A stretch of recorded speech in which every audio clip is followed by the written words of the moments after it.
In the early 90s, a series of unofficial Doctor Who specials cropped up, and in 1995, the chief one among them was Downtime, an adventure that is a sequel to the events of The Abominable Snowman and Web of Fear. It seems only fitting that Abominable Snowman is coming out on Blu-ray, hopefully by the end of the year. So soon, the trilogy will be complete. Anyway, Downtime brings back fan favorites Victoria Waterfield, Brigadier Lethbridge Stewart and his daughter Kate, the future Brigadier of Unit, Sarah Jane Smith, Professor Travers, and the villains this time around are the Yeti and the Great Intelligence. It's a pretty tight story that's a little over an hour long and has Victoria actually being sort of the villain for a while. See, 15 years before the events of the story, she gets taken over by the Intelligence posing as her late father. And over that time, she develops this tech school, which in reality is a front which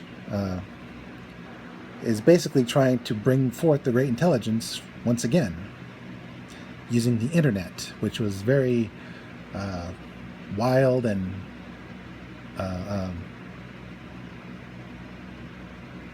rough around the edges at the time. Meanwhile, Brigadier Lethbridge Stewart, enjoying his retirement and not exactly enjoying his divorce. Yeah, sadly he and Doris broke up. And he hasn't spoken with his daughter in a while. He doesn't even know he has a grandson. But anyway, he starts getting psychic messages which lead him to investigate the school along with Sarah Jane Smith, who also wants to do a report. Unfortunately, the Intelligence is just that, very intelligent, and it's looking for something. One of the Yeti statues that the Brigadier possesses, although he lost it, and it turns out Kate has it. Eventually, the Intelligence manifests itself in an old form, that of the still barely alive Professor Travers, although his spirit is quickly destroyed and he's counted as a casualty.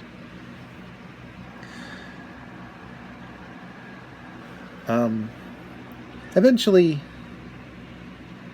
the hold on Victoria is lessened to the point where she becomes an ally. And eventually, our heroes converge on the school, which looks like one of the pyramids that the Intelligence used in order to try and stop it from spreading over the whole of the earth using the internet. Eventually, the Intelligence starts using the enslaved humans, young people who barely have done any living, starts turning them into Yeti robots. And these Yeti are slightly different. They have visible fangs, red eyes, and they can spray fungus from their claws rather than from blasters. And the climax of the film is a shootout between Unit, who finally shows up, and the Yeti, and sadly they are trounced once again. Unit, that is. Too bad they didn't bring those high explosive rounds that the Brigadier mentioned in Battlefield. Anyway, before the Intelligence can turn Kate into a Yeti, Sarah Jane and Victoria manage to find and disrupt the generator that's running things, which actually robs the intelligence of its power. And luckily, the Brigadier knows just where to prod in order to keep the intelligence off balance long enough for Sarah Jane and Victoria to do their thing. And so ultimately, the day is saved. Victoria quietly disappears, hopefully able to find peace. Professor Travers finally has a chance to rest in peace, as his body is destroyed along with the intelligence. The Brigadier meets his grandson, who by 2022 should be in his early 30s. So it'd be cool to see him on an episode of Doctor Who. And the Brigadier finds out that his nephew's imaginary friend is actually one of the students from the school who broke his hold from the intelligence and was a brief ally for a while, but then became an electronic ghost.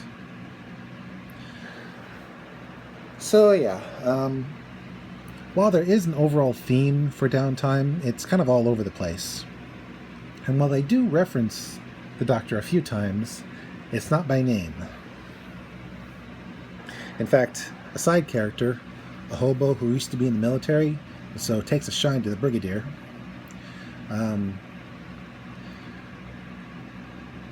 the Brigadier actually mistakes him for the Doctor, briefly. But yeah, this is basically an independent, no money whatsoever film done with a bit of guerrilla filmmaking. But eventually, Doctor Who was given the green light to come back to the small screen in a big way, and 1 year later, we got the Doctor Who movie. Stay tuned for that review next time. Until then, this is Mr. J signing out and reminding you, the Brigadier was, is, and always will be awesome. And don't fear the Yeti.